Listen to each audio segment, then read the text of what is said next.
That's it. What's going to happen? You're going to go to Austin. Yeah. You're going to go nuts. You're going to hate it. You're going to come crawling back and come live with me. I don't 3 months. I give him till... That sounds like a nightmare. I'd rather be covered in black widows in the middle of a ditch in Texas than come crawling back to Los Angeles with you and have you.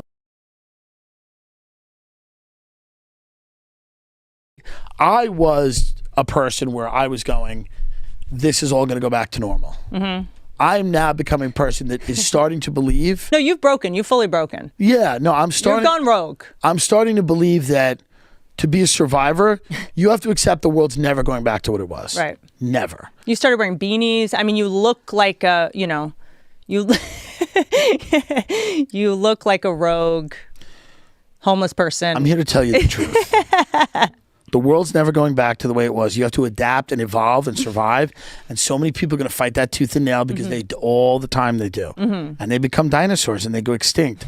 And that's what it is. It's going to be, dude, people go to Miami, people go to Austin, New York, LA. Dude, it's been done. Yeah. Who cares? I mean, truly, who cares?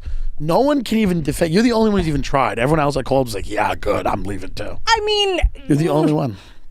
You come from the golden age, the golden era. Bill Burr's staying. Great. Sebastian's probably staying. Yeah, but guys that make $25 million a year don't have any advice for me. Yeah. That's the reality. If you want to make money and you're like desperate, you talk to the person who has a job, not the guy that owns like 5 companies. Right. Because his advice is going to be like when I first came to LA, I'm like trying to lose weight. Rogan's like, go to Chef Mom, go to trainer, build a gym. You know, and it's like, you got to talk to the person who lost 20 pounds and they go, oh, well, how about eating like 3 times a day or whatever it is. So Bill Burr's a genius. Sebastian's a genius. They're the greatest ever. And of course they'll stay, and they should.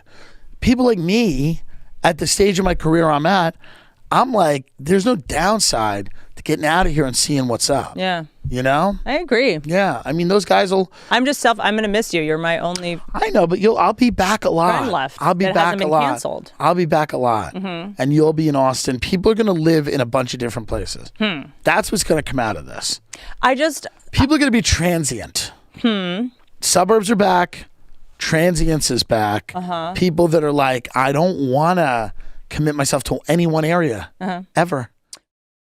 Got to keep moving. It's so true. Got to keep moving. You got to keep moving. I have to keep moving. I went to go get the house in Malibu, and then I went, this isn't enough. This isn't far enough. I need a change. I need everything to change. Yes, you were cabin fever. I need everything to change. I need out of this state. I need out of this thing. I can't be like driving to West Hollywood being like, is the Comedy Store open? Having another dinner, looking at a place like I used to work. All my friends don't live here anymore. Comedy's not coming back. And I'm driving around like looking at the bombed out buildings being like, well, it's going to, but one day it's going to, nope. Yeah. Got to be new. It's all got to always be new. And I'm sure in 5 years in Austin, I'll be like, it's got to be new. Yeah. I'll keep a house there for taxes, but I'm like, I might go, I'm getting an apartment in New York City. And they could be like, really? No, you're going to be like a Palm Beach person ultimately. You're going to be like a Palm Beach. Very possible. Yeah. Very possible. Where you belong. Epstein's house is for sale. It's a beautiful home, but it's not nearly as nice as some of the other ones. But yeah, man, I don't think I'll spend the rest of my life in Texas. Yeah. But I do think I'm there. I think it's a 5-year game there. I'm 36, 40, 41. Like I don't know how much juice is left in anything I'm doing. So true. And like who knows? Is a podcast in 5 years? Am I like, God, I love this? Am I like, this has become something else? Is it a late night show that I host on YouTube and on other platforms? Am I like, do I want to, in 5 years, do I have enough money? I want to make a movie. And I'm just going to move to LA for a year and like try to make a movie. And then Ben comes out every month and we spend a week having meetings. I don't know. It's all fine. He'll travel. I'll travel. He's the only dude I really need in terms of like a collaborative partnership that we work on stuff all the time. And, he'll have a wife, they'll have a few kids, but like he works. He shows up all the time and works. And like if I got to travel or if he's got to go somewhere and we got to pitch something or whatever, we'll do it. But I just think getting out of this area where literally everything I know is just over. Yeah. And for me to keep saying like, oh no, but you got to understand when it comes back. I keep saying when it comes back, I start to feel like a crazy person. I really do start to feel like a crazy person because it's like, I don't know if it's coming back or how it's coming back. They're like, no, when it comes back, it's like It's like a girl who's, you have the relationship where they both go away to different colleges.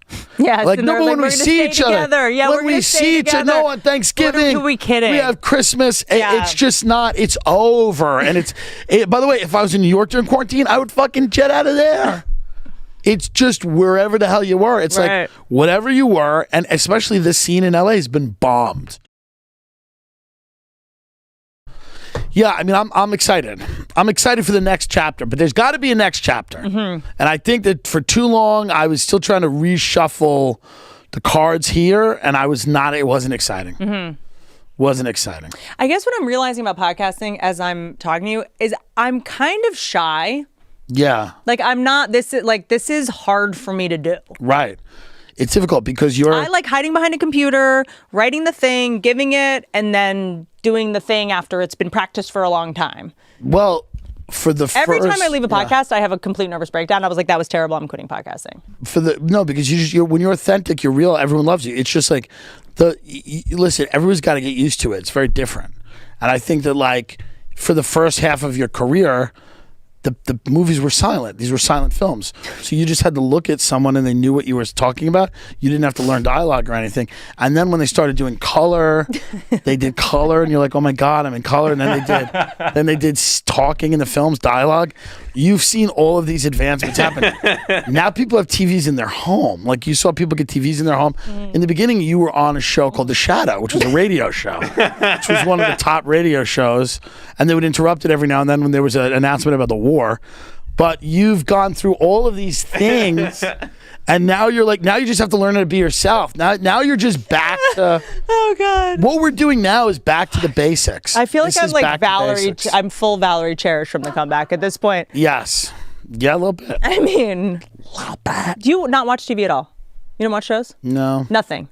I watched Succession. I watched Cobra Kai. I used to watch Ozark. I watched Curb sometimes, not a ton.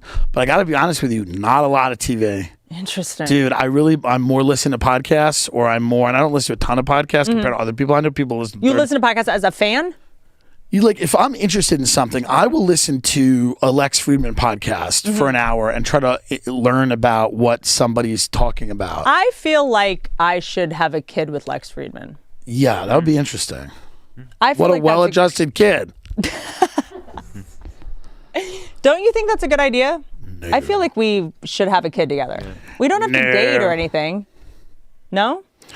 Yeah, I mean, he's an interesting guy. He's a sweetheart, brilliant guy. Sure, good, go for it. You have my blessing. Okay, thank you. You have my blessing. So you listen to Lex's podcast? I listen to Lex because I want to learn shit. Okay. Every now and then, not always. Okay. But I mean, I don't know, man. I mean, do we watch TV, Ben? I don't really think we do. Like, it's boring. Yeah. I'm bored. Yeah. I'd rather go on Clubhouse and listen to people and talk shit. Like real and have people. Fun. Yeah. It's kind of boring. Well, Clubhouse is like the new reality TV. But with, you know what I mean? But with but reality TV's never been real. This is like the real reality TV. Right. It's a bunch of people. People get in fights. People are like. It's interesting. Yeah. I like it. It's just pure chaos. Yeah. Just mutiny. Yeah. Yeah.